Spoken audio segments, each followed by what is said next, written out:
Bhimavaram market yard స్థలాన్ని 20 ఎకరాలు government కలెక్టరేట్కి దఖలుపరిచినప్పుడు ఆ జీవో ఇంకా ఫోర్స్లో ఉండగా వేరే స్థలం గురించి ఎందుకు వెతికారు? అసలు భీమవరంలో స్థలం లేదు, వేరే స్థలాలు చూడమని చెప్పి జిల్లా యంత్రాంగానికి లేకపోతే రఘురామ కృష్ణరాజు గారికి ఎవరు భీమవరం నియోజకవర్గం నుంచి అభ్యర్థించారో చెప్పాలి.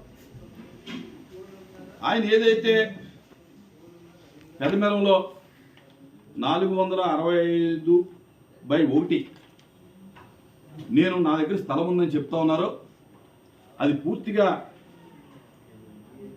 అడంగల్ ప్రకారంగా పోరంబోకు నీటిపారుదల కింద ఉన్నటువంటి కాలువ భూమి అని క్లియర్గా ఉంది. ఈ కాలువ భూములు, చెరువుల భూములు, ఏదైతే వాటర్ సోర్సెస్ ఉన్నటువంటి భూములు ఏదైతే ఉన్నాయో ఆ భూములు ఏవి కూడా ఎటువంటి కన్స్ట్రక్షన్ చేయకూడదనేది ప్రభుత్వం సుప్రీంకోర్టు యొక్క ఆర్డర్. అయితే దీనికి సంబంధించి రఘురామ కృష్ణరాజు గారు పత్రికా విలేకరులకి ఒక ఆర్డర్ చూపించడం జరిగింది. ఇది ఎప్పుడో అయిపోయింది, ఎప్పుడో ఆర్డర్ వచ్చిందని. అది భీమవరం ప్రజల్ని తప్పుదో పట్టించడం. అది ఆర్డర్ కాదు, దయచేసి గమనించాలి.